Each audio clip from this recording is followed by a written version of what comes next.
United Church Affirming Team. Good afternoon and welcome to Golden Ears United Church Affirming Team's Pi Day. On behalf of the Affirming Team at Golden Ears United, I'd like to welcome and thank you all for making time for this event. Exactly 2 years ago, the Pi Day event was the first thing that got canceled when COVID happened. Since then, our dedicated ministry team have bravely pivoted to doing online worship, first by Zoom and then via YouTube. The determination to continue worshiping and being available to community challenged us to be church in a new way. So here we are today. A couple of housekeeping items. Washrooms are down the hall on this side of the sanctuary. We would like to invite you to share some mini pies, tarts, and coffee afterwards in the hall, and to continue the conversations that begin this afternoon, and to make meaningful connections. At Golden Ears United and in many United churches across Canada, it has become our habit to begin gatherings by acknowledging that we are privileged and grateful to be able to meet, work, and play and worship on the unceded territory of the Kwantlen and Katzie First Nations. If you are attending via YouTube, we invite you to acknowledge the Indigenous territories on which you live. So, what is Pi Day about? We have a few slides to show you. Pi stands for public, intentional, and explicit. So I'm going to invite Estelle to come and talk with you about some of the things we're doing here at Golden Ears to be public. So this first slide is about our explanation, kind of, or celebration of explaining to the congregation why it's important to be an affirming congregation. And there were quite a few people that were not scheduled to speak and stood up and said something while we were doing this special presentation. And so this is our logo, and so our regular logo includes also the rainbow flag, and then also we've got the Affirm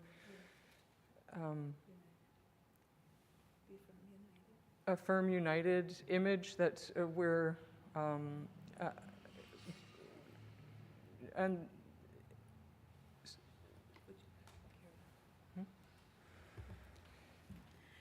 So part of becoming an affirming congregation enables us to use the Affirm United symbol to let the public know that coming to Golden Ears means that you will be welcome. This is a safe place to be.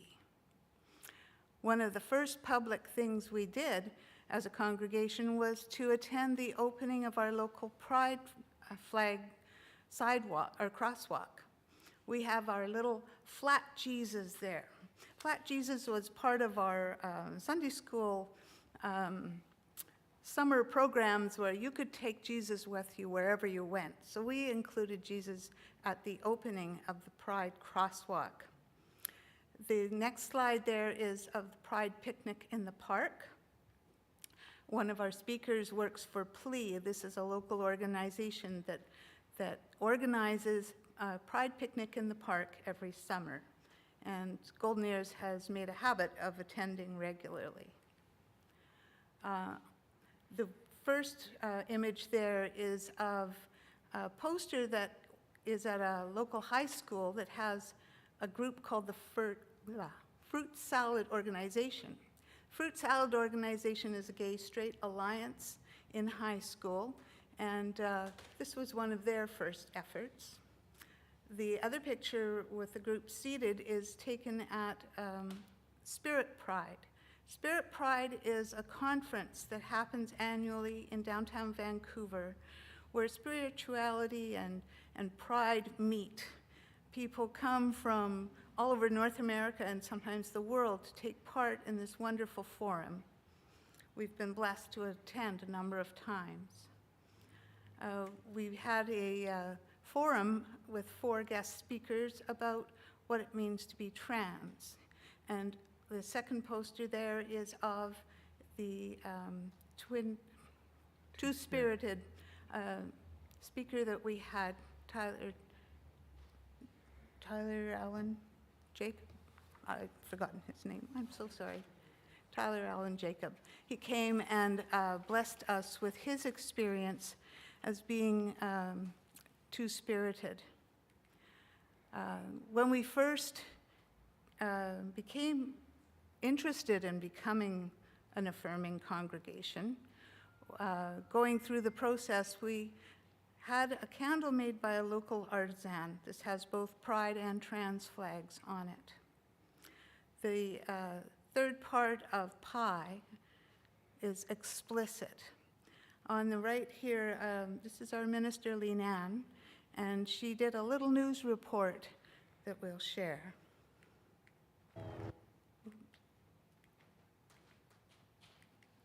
Oh, sorry. Why is it not? So I see some people asking, what is this all about?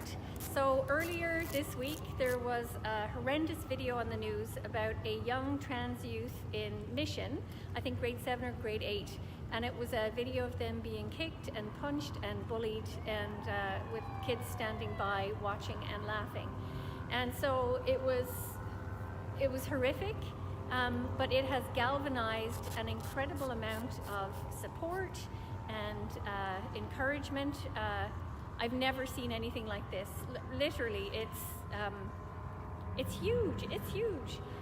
So with the person's permission and with their family's permission, the organizers of this event have arranged a drive past this person's house, and it's a parade of hope and support and encouragement, and the opportunity to drop off cards and letters of support as well. So I'm here with Estelle. Say hello. Oh, hi. And yeah, we're here. And if you haven't heard about what happened in Mission, look it up on the news, Mission BC Trans Youth Bullying. All right, take care. Okay, bye. Just a thought that we hold dear here. Dear queer one, nothing can separate you from my love, God.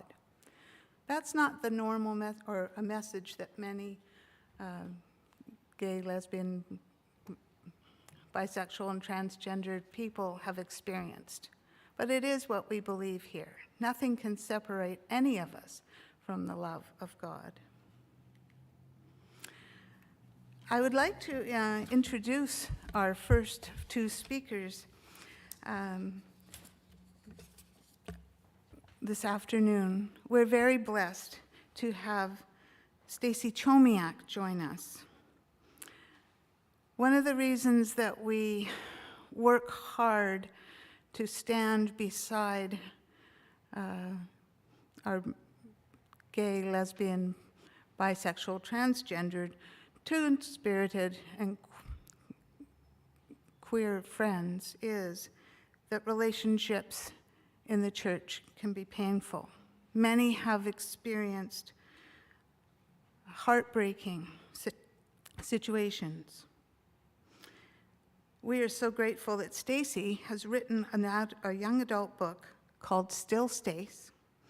There will be time after about coming out in the church.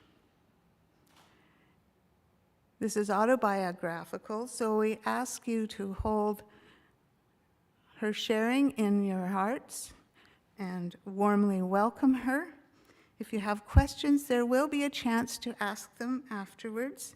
If you're viewing this on YouTube, please put your questions in the chat, And Tim will forward them to us so that we can then ask Stacy. Please welcome Stacy Chomiak.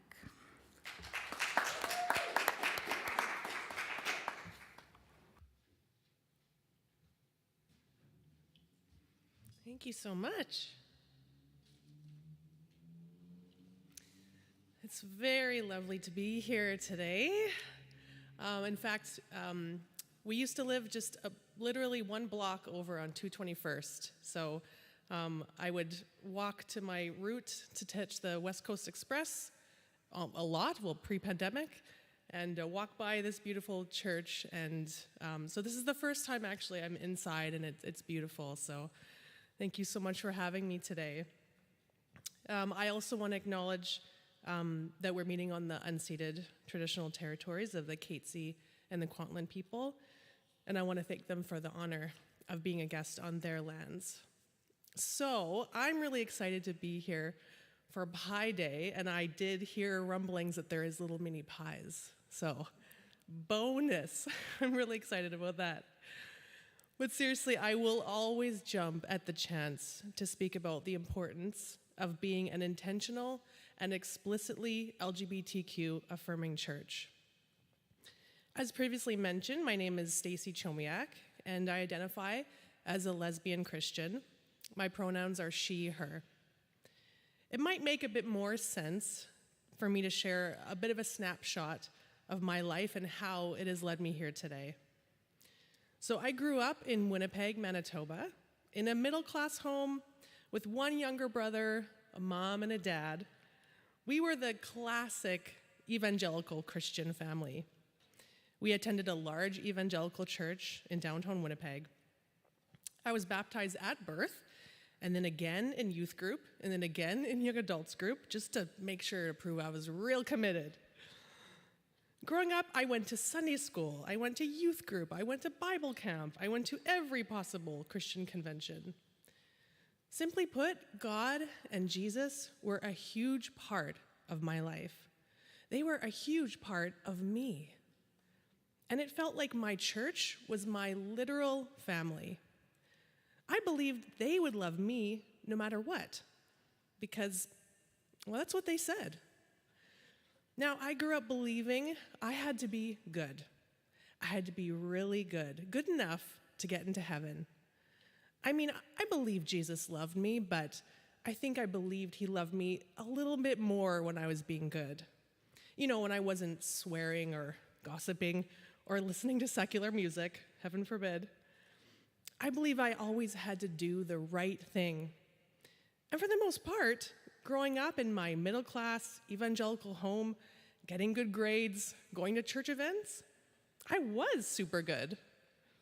Until about the age of 16, when I began to see that my friends started having crushes on boys.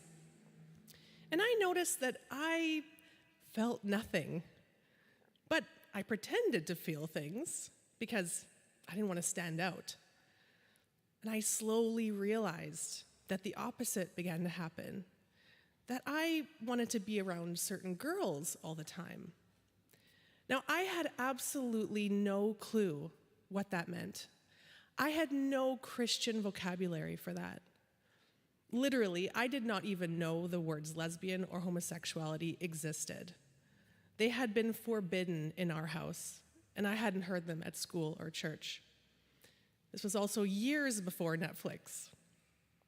I had no tools, no support, and no understanding of what was in front of me. I had only ever known this straight, heteronormative Christian world, and my feelings were coming from an entirely different universe. This was a beginning of a very long 13-year journey for me, one where I intensely wrestled with my faith, with myself, and with my God. My church home slowly began to become a place where it was just dark and lonely, and I felt like I no longer fit. Early in my struggle, I learned a lot about ex-gay ministries and people who apparently prayed their gay away. I learned that what I was feeling was sin, and it was called Struggling with Same-Sex Attraction. Christians in the ex-gay ministries, they spoke of it like a disease that rapidly spread.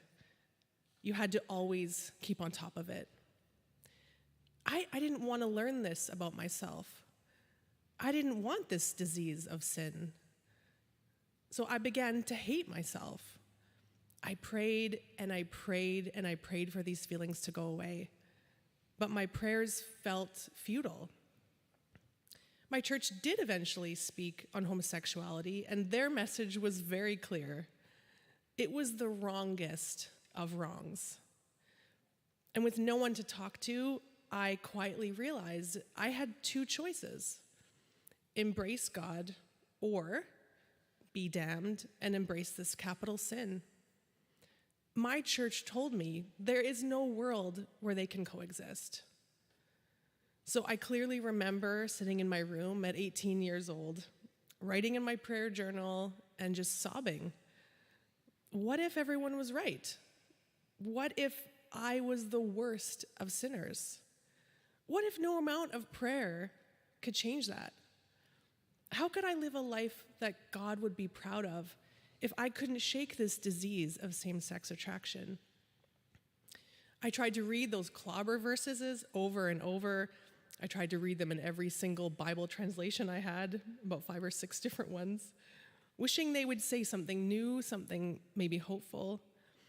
I emailed every possible Christian pastor that I thought of outside of my church. I'd never heard of such a thing as a gay Christian, so I only looked to my trusted Christian community. Over the years, I probably got maybe a couple hundred different responses from pastors, and they were almost all identical. They said, "Of course, you are loved, but let me direct you. Maybe you haven't read these verses." They reminded me that I needed healing from my sin.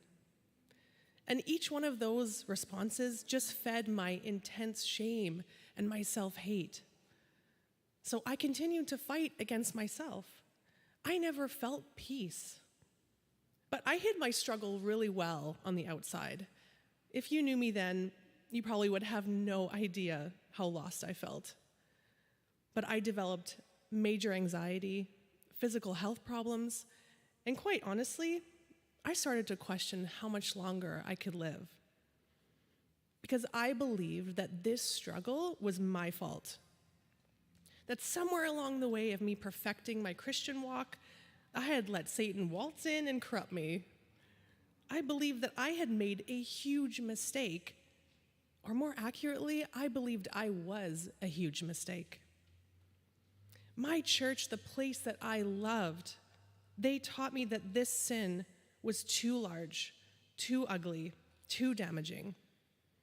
God despised homosexuality, so obviously, God must despise me. I viewed my sexuality as a thorn in my side that I needed to remove or ignore. It was a constantly uncomfortable reminder of who I was trying not to be. And I struggled and I prayed and I fought until I literally almost couldn't anymore. And then one day, bone exhausted after 13 years, something hit me. What if this thorn was actually a mustard seed? What if I stopped fighting, turned around, and embraced my sexuality as an integral part of who God made me to be? What if my sexuality actually enriched my faith?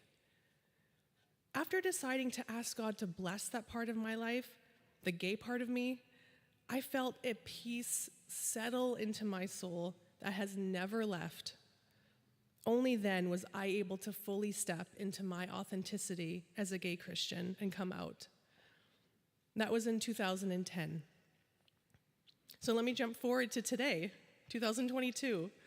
I'm married to my wife named Tams, and last May we celebrated our 10th wedding anniversary, together 17 years. We have a 5-year-old daughter and a 4-year-old son, so our house is very loud.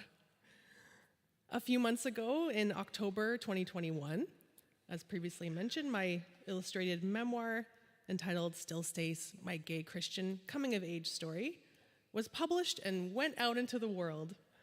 It details my whole 13-year coming out journey with a lot of my drawings mixed in. In a poem by Mary Oliver, she says, "Maybe the desire to make something beautiful is the peace of God that is inside each of us." For me, creating this book was my attempt at connecting to that peace of God inside myself and trying to create something beautiful, something meaningful that would hopefully connect with one person who needed it. And I've thought a lot lately about younger me. After all, my book was written for her. Originally, it was called Dear Younger Gay Me, before getting a book deal and changing it to Still Stace with the publisher. But I think about how vulnerable younger Stace was for all those years. Back then, without a doubt, I believed everything my church taught me. I had Christian friends. I said the sinner's prayer very often. I wore Christian t-shirts. I believed everything my pastor said. I never questioned it. The pastors, the church, that Christian life, they were my ultimate guide in getting out of hell free. And it seemed easy enough until I woke up one morning and realized that I was on the other side of the fence. I was one of those lost sinners. And I never realized how vulnerable I became from that moment on. And no one else did either. Because when my church family said homosexuality was the worst kind of sin, well, they must be right. So I kept coming to church, silently aching inside, because the place that had once loved me and filled me up now reminded me that if I gave in to these gay feelings, my very existence was devastating to God. I was so vulnerable for so many years. And there are so many kids, teens, adults, people that are in this same place today in 2022. And I know this because they message me almost every day after reading my book. These beautiful people are desperate. They're aching. They're lonely. They are wishing and praying the messages that they are hearing from the pulpit were different. They're looking everywhere for a little bit of hope. We have a responsibility to send out a different message. We have a responsibility to work toward more of our churches being fully LGBTQ affirming. Now, what does it even mean to be an affirming church? Well, I'll tell you what it means to me, a queer Christian, from my perspective. Taking that step to be affirming, quite simply, is like turning a light on a very, very dark path. Now, that light, it's not going to tell you how long that path is. It's not going to tell you what direction to go. That light's not going to tell you how treacherous the path is up ahead. But man, that light, it's going to make it a whole lot easier to see. And it's going to be a whole lot safer to keep walking. And having safe spaces for LGBTQ people is like having a drink of cold water in a massive desert. Now, let's be clear. Simply being affirming isn't the end of the journey. Rather, it's the beginning. It doesn't mean the work or the learning is done. It doesn't erase the years and years of deep hurt and trauma that the church as a whole has caused to gay people. But it means that we can acknowledge that and grieve it together. It means we can hold each other's hand and take a big first step toward healing. Because I believe we were created for healing. By saying you are affirming, it means you are saying to me and people like me, I see you, and I celebrate all of you as a child of God, your sexuality included. And let me tell you, that is revolutionary to us. It always makes me emotional because, quite honestly, it does not legitimately happen very often.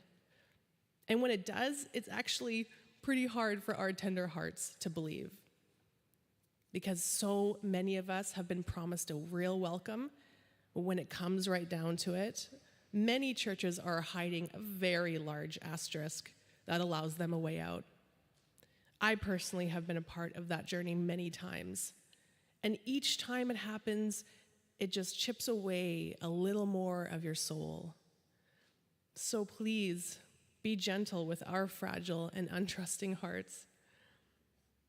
For a church to actually practice being affirming, for us queer folks, it is life-changing. It means you are not just saying, we have a seat at the table, but you are showing us where to sit. It simply comes down to this. A church being affirming is life-saving. Let me say that again for all the churches in the back. Being an affirming church is life-saving. I have one short story to share before I end my time with a blessing I've written. I was out cycling this week on the trails near our house in Chilliwack. I try to do that as much as possible. It just feels like a nice little time for my soul and my mind to get a little reprieve. I stopped about halfway and I was drinking some water, and I turned my music off and I just stared at the mountains. And I took a deep breath and I heard a flock of birds flying overhead. And I noticed that in that moment, I felt totally at peace. And I think I realized why. In nature, I have the freedom to show up and just exist, just fully be. Just like the birds, like the trees, like the mountains, they are fully and completely existing as they are. And it is beautiful. For many queer people, especially many queer people in the church, that is just not possible. To simply show up and exist as you are is a luxury, and for many, an impossible dream.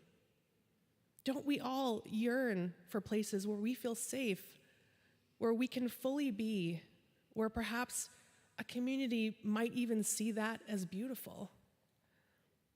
Thank you, Golden Ears United Church, for being one of those affirming communities for us. It matters. I'd love to end my time with a blessing I wrote for LGBTQ people of faith. My magnificent, wondrous, creative, effusive queer friends of faith, may you feel thoroughly and perfectly loved as you are in this moment. May you feel that love resting solidly in your soul, taking root in each step you take, spreading like glorious light in each word you speak.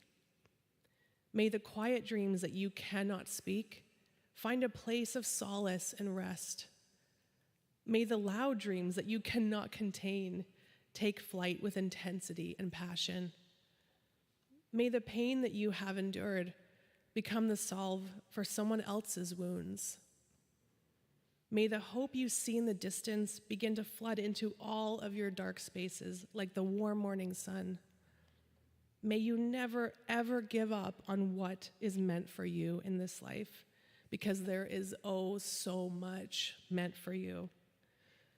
Be beautifully queer, be full of faith, be wholly beloved, be you. Thank you for your time today.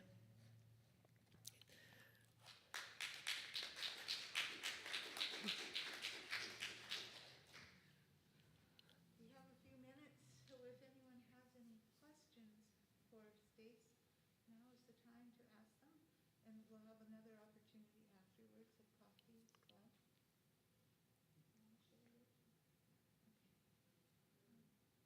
Yes? Your mic. Sorry, not used to this. If anyone has any questions of Stace, we have a few minutes to ask questions. If you don't feel comfortable doing that right now, we have coffee time afterwards as well. Yes, Lorraine? Are you going to church now? Yes, yes. Yes, good question. I'm actually on the board of a church in Maple Ridge, Open Door Church. Tams and I became members a few years ago. We've been through a bit of a journey in BC with churches. But yes, we're very happy to be part of Open Door Church, and it's fully affirming. So, yeah, very thankful for that. Thanks for asking. Wonderful. Anyone else have a question? Okay. Our next speaker is Liz Dustin from Plea. Having questions and concerns and no one to talk to can be very scary when you're just coming to terms with who you are. Finding a place where you fit in and feel safe can be a real challenge, especially as a youth. Our next speaker, Liz Dustin from Plea, not only knows who to ask, but where you can meet others going through the same thing. Liz has worked in social services in Maple Ridge for over 12 years. She's held multiple roles in education, youth housing, and youth outreach. Currently, she works as a youth development worker with Plea Community Services, where she provides support to some of the community's most vulnerable youth. Part of her role includes sitting on the diversity committee, organizing the annual Pride in the Park picnic, LGBTQ facilitating the weekly Gen Out drop-in for youth here in Maple Ridge. Liz has given multiple presentations on the importance of inclusion, respect for expansive gender and sexual identities. Please welcome Liz Dustin.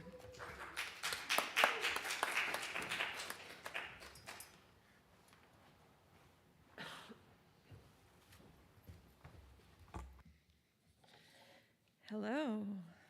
Ooh. Okay. To get all my things organized. There we go. Okay, I'm very excited to be here.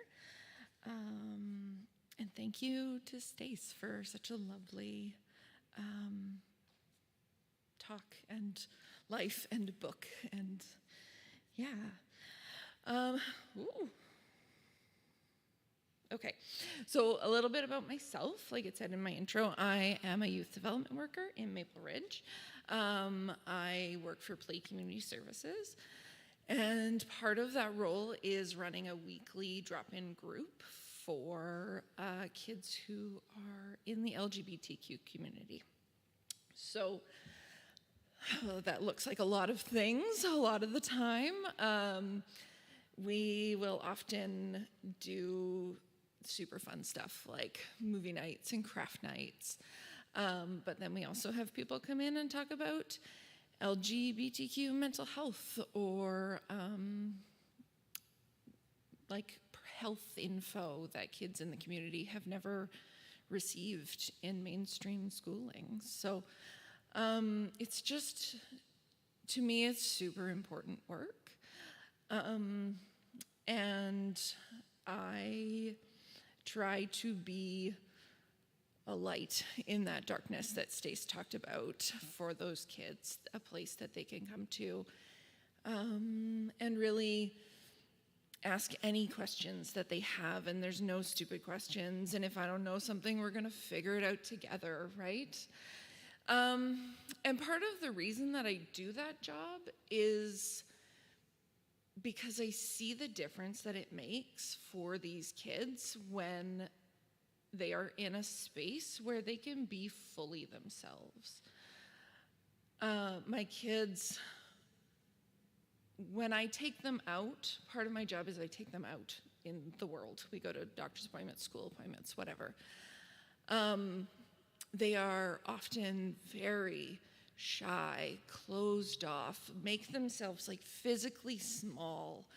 But when they come to Gen Out and they're with people that they know are going to be accepting and kind to them, they just change into these totally like beautiful humans who are so vibrant and creative and kind and curious. And yeah, that it just makes my heart so happy to be around that kind of transformation and like be a space where they can do that. So yeah, so that's kind of who I am. and why I do what I do. I wanted to talk a little bit about pronouns. Lorraine is a member of this church, and she asked me to come here and speak, and she kind of said, talk about whatever. So I'm going to. So I wanted to talk a little bit about pronouns. I know that there has been a lot of talk about pronouns in the last few years, and the youth that I work with have certainly taught me. I thought I knew what I was talking about, but I did not. And they have definitely taught me about not just he, she pronouns, but they, them pronouns, and neo-pronouns, am, er, z's.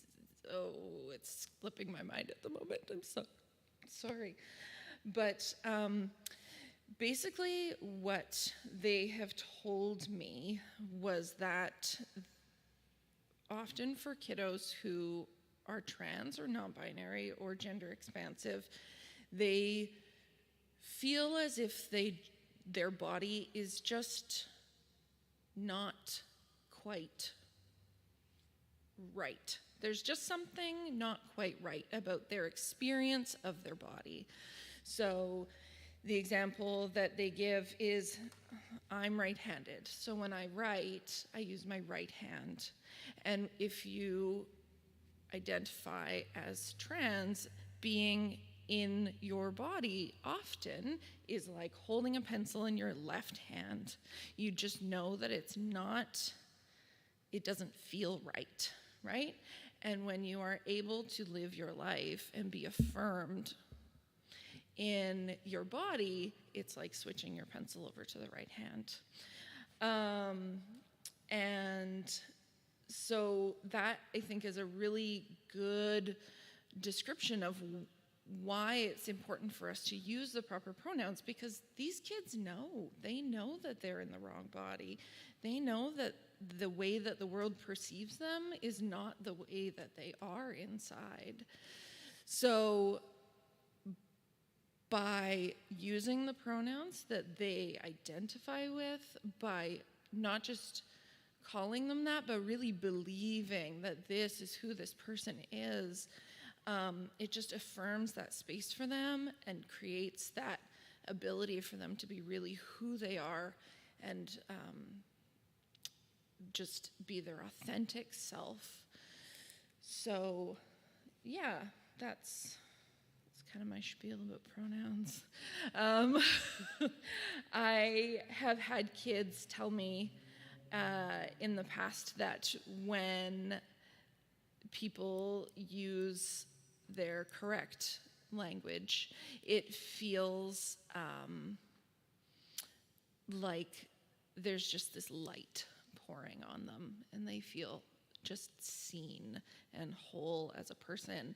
And the words that they've used when people misgender them or use their wrong name is, I got a number of quotes from them. It's like they're in a vice and their whole body just feels like they're being squeezed, or like they want the floor to open up and swallow them.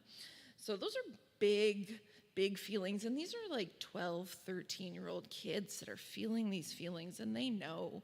So it's super important for us to just be really cognizant of that and kind, and again, be that safe, bright spot for kids like Stace, right? Yeah. So I brought some books, because another thing that I do, I love to read. I'm an avid reader, and so I love to share my love of reading. So I brought some books with me that we have at my office for kids or parents or whoever to come and borrow. And they're just like really good, like gender affirming books. Life Isn't Binary, Like a Boy but Not a Boy. This stand is this really beautiful book, Beyond Magenta, Transgender Teens Speak Out. It's just a really lovely, lovely piece of work. And then we also have books for kids who are younger as well. So we have read a crayon story. And we also have It Feels Good to Be Yourself, which is another really beautiful young children's book about gender and gender identity and just being who you are. So that was about all that I prepared. So if anyone has any questions, sure, yeah. So it varies. A lot of sometimes we have our biggest group, I think, was 14 or 15. Right now it's kind of small. We have about 3 kids that are coming pretty regularly. So, and it varies on time of year and COVID and that kind of thing. It was very difficult during COVID. We had to switch over to Zoom, and I think a lot of our kids were Zoomed out for a long time. So, yeah, it's been a challenge, but yeah. Anyone else? Yeah. So, when I accidentally misgender someone, Yes. what is the best way to deal with that? Like, I haven't intentionally used the wrong pronoun, but I feel so embarrassed that Yes. I've done that. And then, is it best to just keep going or to stop and draw attention to the fact that I've misgendered someone? So everything that I have been told from people who have been misgendered is in the moment, oops, I'm sorry, she, and then carry on. Because if we stop and make a huge deal about it, that person then feels like there's a lot of attention being drawn. They need to comfort you because, right? And so very like, I'm sorry, she, and then move on. Yeah.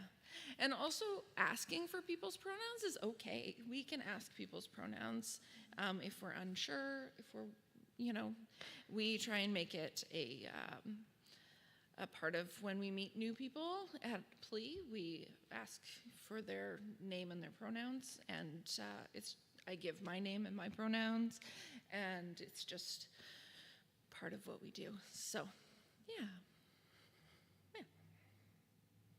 Have we any more questions? Yes? Yes. I would like to know, when you say you're meeting with these youngsters, Yeah.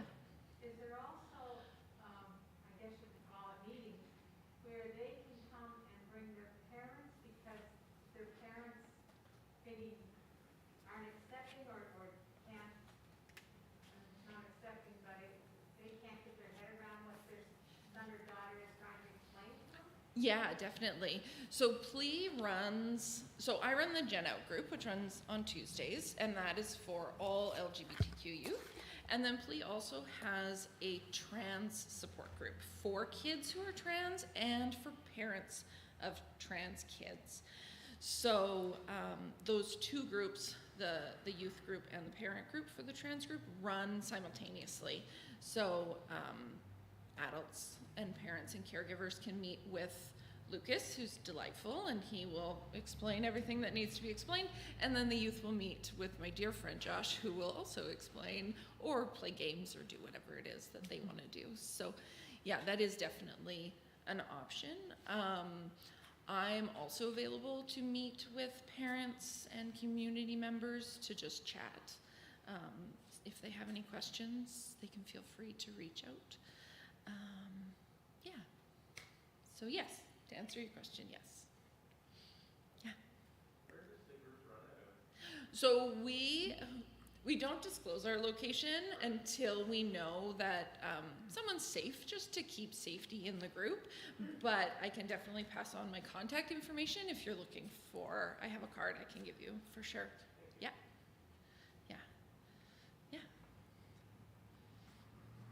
Thank you very much. Okay, thank you. Wonderful. And I'd like to ask Stace to come up as well, and Liz. We would like to thank you on behalf of Golden Years. We have this wonderful prayer show ministry. So when people come and grace our community with something, we like to say thank you for the prayer show. And this is so that wherever you are, whatever's happening, you can feel wrapped in Creator's love. Thank you. Everyone Thank you so much. It's beautiful. Okay.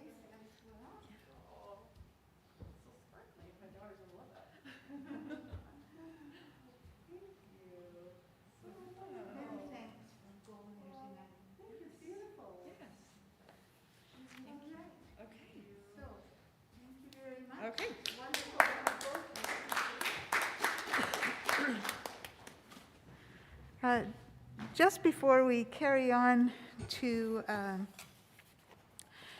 have some coffee and tarts, I neglected earlier to talk about one of the things we did as an affirming community as we went through the process of becoming Affirming United. We were asked to develop a statement, a vision statement, and it makes it very clear. So if you come to our website or if you talk with any of us here, we can share with you what it means for us to be an affirming community here in our little vision statement. At Golden Ears United, we celebrate and affirm the wonderful diversity of people created in God's image, and we truly welcome all. We believe that we grow more Christ-like as a community the more diverse we are. We offer a welcome to you whether you are single, partnered, married, divorced, or widowed. We appreciate people of all ages and stages, from babies to elders. We believe that God created a rainbow spectrum of sexual orientations and gender identities. All are welcome here. Cisgender, transgender, or two-spirited. Whether you are straight, lesbian, gay, queer, bisexual, or asexual, and are encouraged to participate fully in the life of the church. We welcome you, regardless of where you came from or where you now live, no matter your race, ethnicity, skin color, or national origin, your social location, or economic circumstance. We won't judge you by the size of your wallet or by what you're wearing, whether you're pierced and tattooed or if you prefer pearls and a twin set. We welcome and value the gifts and ministries of people of differing abilities. Wherever you are on your faith journey, you are welcome to walk with us as we walk with Christ and grow in our own faith, opening our doors, minds, and hearts to you and each other. So, I'd also like to thank many people who made today possible. And forgive me if I miss anyone. I'd like to acknowledge the rest of the affirming team, Estelle Cormier, Lorraine Livesey, Sharon Valmont. To our ministers, Reverend Leanne Shields and Leslie Fairley, who also doubles as our office administrator. Our tech team, Sharon, Asher, Tony, and Tim. To those behind the scenes who take care of so many details, Sue and Sandra Fairchild. To the men's breakfast group who installed God's doors and flags and flagpoles. And John, who keeps us all safe. If I've missed anyone, I apologize. Be assured that many hands and hearts are needed to make sure that God's doors are open to all. So this morning, as many thoughts were running through my brain, I thought of a piece of the PIE prayer, P-E-A-C-E, of the PIE. As war erupts, we need a piece of public, intentional, and explicit love to bring hope and justice to all creation. Be who God created you to be. Whatever part of the rainbow, a symbol of the relationship of creator and created, you come from. Be a blessing to all you meet, spreading the love you were made to share. Amen. So, please join us for coffee and tarts in the hall. Thank you for joining us on YouTube, and we hope to see you all again sometime. Thank you.